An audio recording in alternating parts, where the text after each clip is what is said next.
आज इतिहास का पहला क्लास है। इतिहास पढ़ने से पहले आज हम लोग मानव का इतिहास पढ़ेंगे कि मानव की उत्पत्ति कैसे हुई, मानव का विकास कैसे हुआ। कहा जाता है ना कि मानव का विकास बंदर से हुआ है। हम लोगों का जो पूर्वज थे वो बंदर थे, तो बिल्कुल सही है, हम लोग बंदर से ही आए हैं। तो पूरा डिटेल्स जानेंगे हम बंदर से कैसे हमारा विकास हुआ और हम आज मानव है, वो भी पूरा सभ्य मानव। तो देखते हैं आज हम लोग मानव की उत्पत्ति और विकास ही पढ़ेंगे। आज का हमारा टॉपिक ही है मानव की उत्पत्ति और विकास। इसको हमने दो भागों में बांटा है। एक मानव की उत्पत्ति, एक पार्ट है मानव की उत्पत्ति और दूसरा मानव का विकास। पहले हम जानेंगे कि इसकी उत्पत्ति कैसे हुई और फिर जानेंगे कि इसका विकास कैसे हुआ। विकास का बहुत बड़ा स्टेप है, उत्पत्ति बस छोटा सा है। तो ऐसा माना जाता है कि मानव की उत्पत्ति तृतीयक युग के प्लायोसीन काल में हुआ है। मानव की उत्पत्ति तृतीयक युग के प्लायोसीन काल में हुआ है। अब हम समझते हैं युग क्या होता है और काल क्या होता है। तो युग हम लोग पढ़ते हैं ना, 4 युग, सत्ययुग, द्वापर युग, त्रेता युग, कलयुग। तो यहाँ पे तो तृतीयक युग का कोई चर्चा नहीं है। हम लोग 4 युग पढ़ते हैं, लेकिन वहाँ पे तृतीयक का तो चर्चा ही नहीं है। तो जो हम लोग पढ़ते हैं द्वापर युग, त्रेता युग, ये सब केवल हमारे ग्रंथों में देखने को मिलता है, रामायण महाभारत की किताबों में देखने को मिलता है। लेकिन हिस्ट्री में युग तो 4 ही है, लेकिन यह दूसरा है। ये है हमारा प्राथमिक युग, द्वितीयक युग, तृतीयक युग और चतुर्थ युग।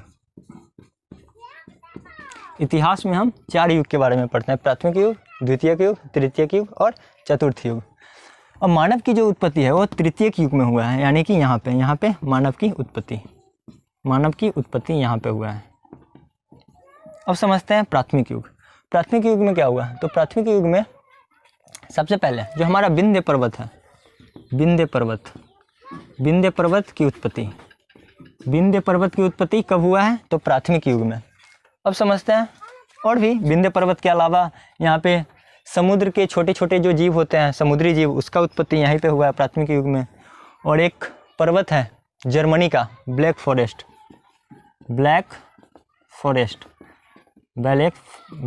एक पर्वत है जर्मनी में, इसका भी विकास प्राथमिक युग में ही हुआ है। अब समझते हैं द्वितीयक युग। इसमें सबसे बड़ा डायनासोर जो थे वो द्वितीयक युग में ही थे। कछुआ भी द्वितीयक युग में ही थे। डायनासोर, कछुआ और भी पर्वत है जैसे कि रॉकी पर्वत, एंडीज पर्वत, ये सब द्वितीयक युग में इस सब की उत्पत्ति हुई है। डायनासोर किस युग में थे? तो द्वितीयक युग में इसका उत्पत्ति हुआ था। अब तृतीयक युग में मानव की उत्पत्ति हुआ है। मानव की उत्पत्ति के साथ साथ जो हमारा हिमालय पर्वत है, हिमालय की उत्पत्ति भी इसी काल में हुआ है। इसके अलावा जो हमारा यहाँ पे हम देखेंगे मानव का विकास हुआ है कपिवानर। तो ये कपिवानर भी जो भी है, कपिवानर और छछूंदर, गोरिंदा, लंगूर, चिंपांजी, ओरंगटन, सबका विकास यह तृतीयक युग में ही हुआ है। ये सब कुछ तृतीयक युग में ही है, चौथा युग में कुछ खास नहीं है।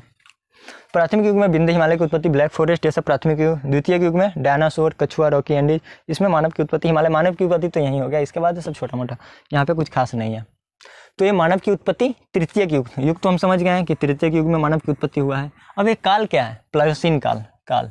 देखिए टोटल कालों की संख्या 18 है और युग की संख्या 4 है। अब जितने भी युग है इसके सब पार्ट है। जैसे प्राथमिक युग में भी बहुत सारा काल है, द्वितीयक युग में ही बहुत सारा काल है, तृतीयक युग में भी बहुत सारा काल है। तो तृतीयक युग के जो लास्ट में काल आता है वही होता है प्लायोसीन काल। तृतीयक युग के लास्ट में जो काल आता है वही काल होता है प्लायोसीन काल।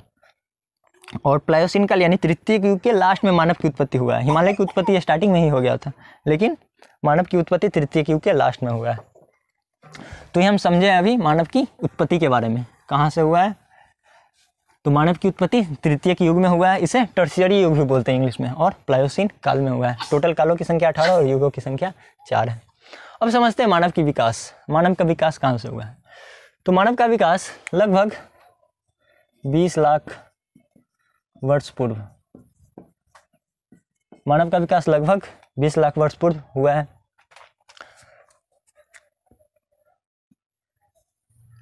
किससे हुआ है? तो हम सब जानते हैं कपी या वानर से हुआ है। लेकिन देखिए यहाँ पे बहुत सारे लिखे हैं, कपी वानर, गोरिल्ला, छछूंदर, लंगूर, चिंपांजी और ओरंगटन।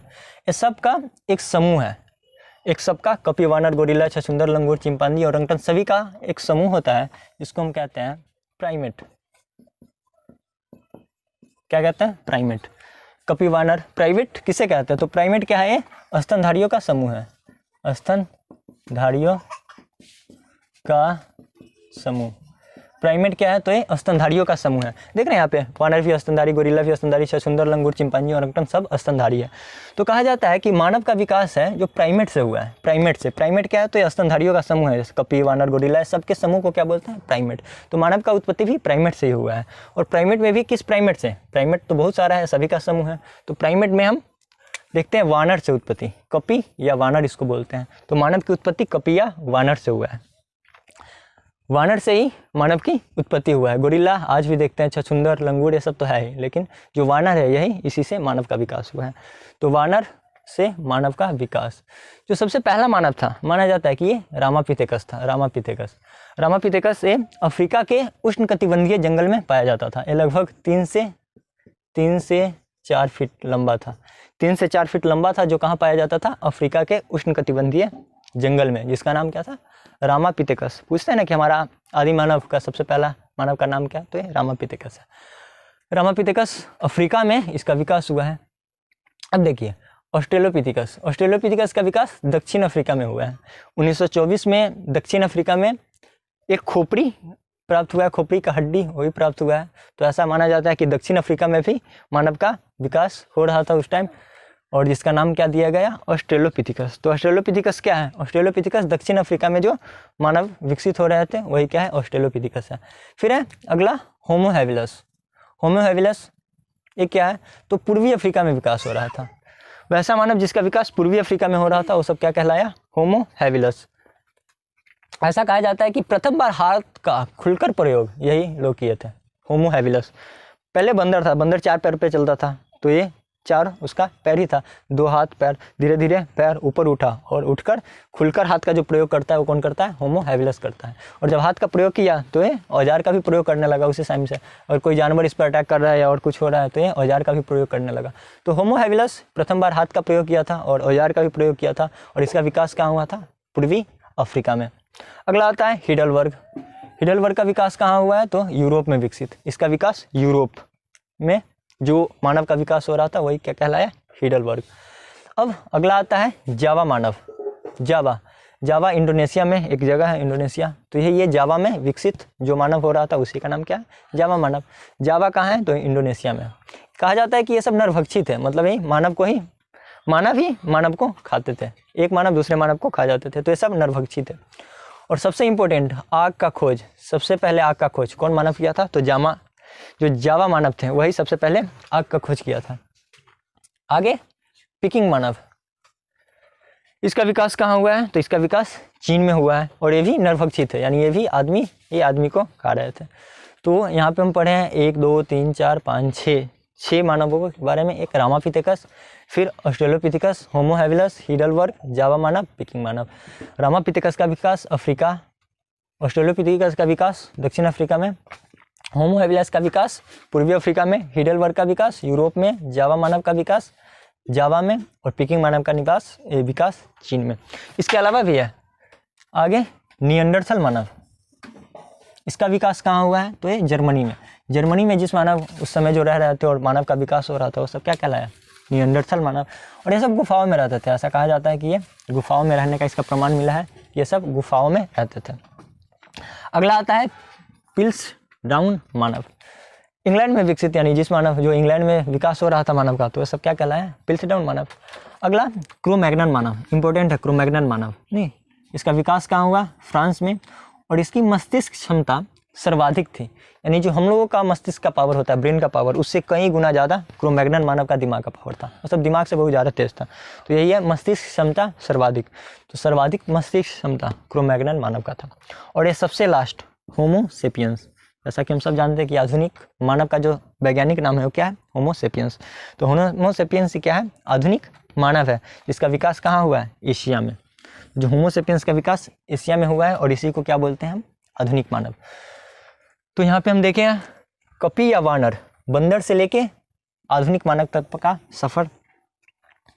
सबसे पहले मानव का विकास लगभग कब हुआ, 20 लाख वर्ष पूर्व। किससे हुआ, तो प्राइमेट से हुआ। प्राइमेट क्या है, तो प्राइमेट स्तनधारियों का समूह है। ये सब क्या है, सबके सब स्तनधारी है। स्तनधारी क्या होता है, तो वैसा जीव जो अपने बच्चे को दूध पिलाता है वो सब स्तनधारी होता है। जैसे गोरिल्ला, छछूंदर, लंगूर, सब अपने बच्चे को दूध पिलाता है, या आदमी भी अपने बच्चे को दूध पिलाता है। तो ये सब क्या होता है, तो यही ये सब प्राइमेट है।